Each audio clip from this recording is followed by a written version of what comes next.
et une partie à l'histoire de Darby qu'on ne connaît pas. Et qui, a priori, Endeavor ne connaît pas non plus. Salut les potos, on se retrouve aujourd'hui pour la revue de l'épisode 16, je pense, de My Hero Academia. Épisode qui avait commencé avec un flashback intéressant sur l'histoire de Hawk. Et franchement, ce qu'il faut dire, c'est que c'est vraiment une très belle histoire. Hawk est un personnage très bien écrit et ça, faut le donner à la série. C'est un personnage qui a une écriture qui en vaut vraiment la peine. Donc en fait, on comprend que Hawk en fait est issu d'une famille dont la mère est une bonne à rien et le père est un criminel. Le père, en fait, c'est un grand criminel, un grand voleur et qui tue pour de l'argent. Et donc là, du coup, en fait, vu que forcément Hawk n'adhérait pas forcément aux idéologies de son père, tu sais, il ne le voyait pas son père comme une figure paternelle en fait. Donc il a dû rechercher une figure paternelle ailleurs. Cette figure paternelle là, c'est ce modèle là que lui il recherchait en fait, il l'a trouvé en Endeavor. Le coup du destin, c'est Endeavor qui a arrêté son père et qui l'a jeté sous les barreaux, le mettant ainsi lui et sa mère à la rue, tu vois. Donc là, du coup, en fait, une fois que lui et sa mère sont à la rue, tu vois, donc là, il y a des gens, il y a des héros qui viennent essayer de recruter Hawk. Bien sûr, mon ayant le silence total de sa mère et aussi, surtout, que les deux soient complètement dissociés l'un de l'autre. Parce qu'on comprendra que le passé des héros peut souvent les rattraper et que ça peut faire tâche, quoi, tu comprends. Donc à partir de là, on a un Hawk qui a commencé en fait à sa formation de héros et tout avec cet objectif là de suivre Endeavor, avec cet objectif là de devenir le bras droit de Endeavor. Donc là du coup en fait on revient dans la réalité où c'était Hawk qui était en train de repenser à son passé et là il est avec Beast Genis. Et là, en fait, il y a une discussion avec Beast Genis et Hawk où on comprend en fait comment est-ce qu'ils ont fait la combine qui a permis de duper Dabi pendant la partie de la guerre. Parce qu'on se rappelle que à un moment donné, en fait, Hawk a fait seulement de tuer Beast Genis pour pouvoir gagner la confiance des membres de la Ligue des Vilains. Mais en fait, non, c'est une combine et du coup, Beast Genis est revenu par après et le reste, on le connaît, quoi, tu vois. Donc là, du coup, pendant qu'il parle, il y a une alerte. Il y a une alerte et donc là, Beast Genis fonce aider les civils. Et mais après, en fait, tu comprends, tu vois en fait les séquelles que cette guerre-là a eu sur la société, là, en fait. Parce que tu as des gens qui sont reconnaissants envers les héros, mais tu as d'autres qui ont commencé en fait à se dissocier de la notion de héros. En fait, eux, les héros, c'est plus leur problème. Eux, ils peuvent se débrouiller tout seuls, ils vont faire ce qu'ils ont fait pour se débrouiller tout seuls, mais les héros, ils n'ont plus besoin. Donc, tu vois des gens, quand Bisseni s'arrive, il y a des gens qui étaient contents, mais il y a des gens qui étaient vraiment en colère, en mode qu'est-ce qu'ils viennent faire ici encore, qu'est-ce qu'ils viennent faire, oh, mais on veut plus d'eux, on fait encore les héros, bla bla bla, tu vois. Donc, il y avait cette réticence-là au niveau de certaines populations à l'égard des héros, mais c'est en fait le reflet de ce que cette guerre-là a eu comme répercussion. Et puis en plus de ça, il y a eu beaucoup de héros qui ont démissionné. Il y a des grands héros, des grands héros qui étaient dans le top 10, je pense, qui se sont retirés. Et ça continue de s'empirer en fait la situation pour les héros. Donc là, du coup, en fait, t'as Hawk qui essaie de retrouver sa mère en fait. Et là, donc, il arrive à la part de sa mère et il se rend compte qu'en fait, sa mère a quitté. Et pourquoi sa mère a quitté? C'est parce qu'il y a des gens qui sont venus la menacer, bien sûr, Darby en question. Et d'où en fait on comprend maintenant pourquoi est-ce que Darby connaît le vrai nom de Hawk.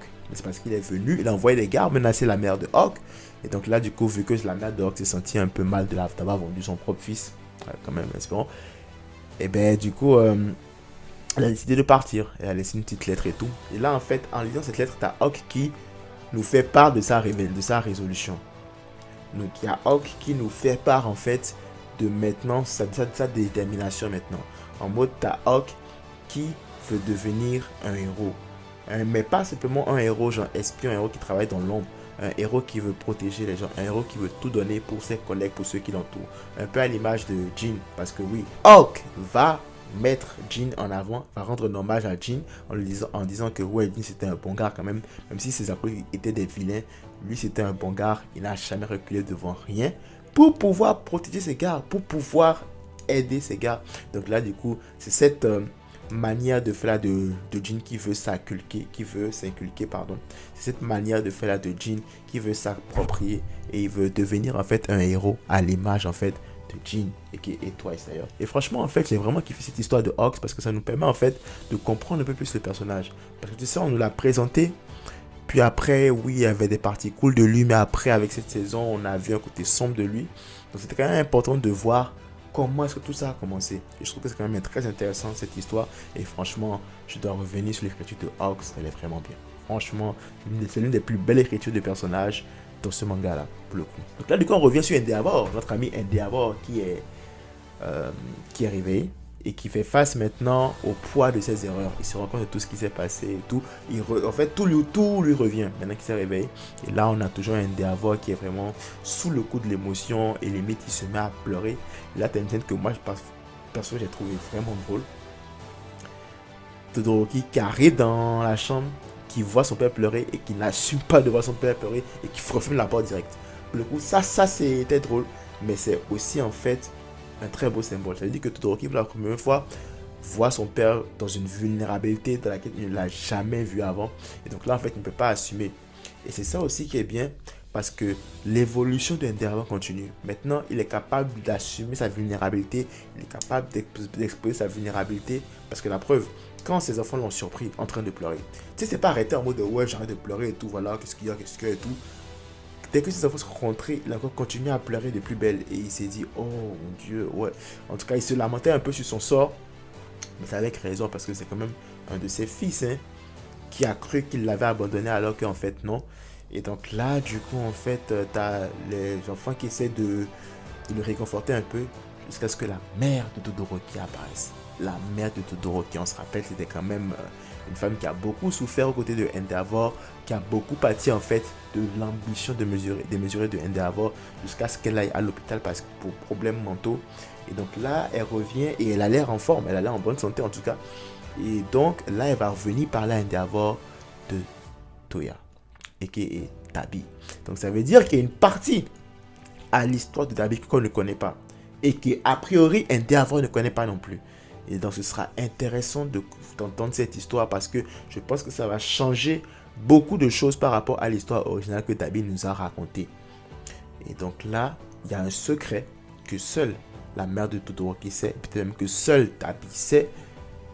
Et du coup, en fait, ça promet parce que dans le prochain épisode, on aura vraiment une très très grande révélation sur l'histoire de Toya et Tabi.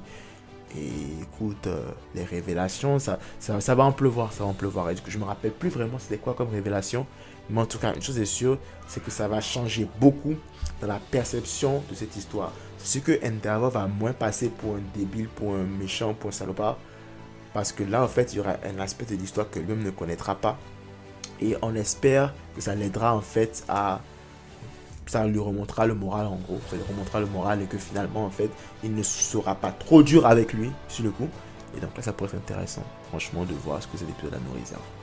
Voilà, c'était toute cette petite revue de l'épisode 16 de My Hero Academia saison 6. Si tu as aimé la revue, n'hésite pas à liker et à laisser un commentaire, ça fait toujours plaisir. Si tu n'es pas encore abonné, abonne-toi, ça fait encore plus plaisir. Max de like, max de partage. On se retrouve très vite pour de nouvelles vidéos.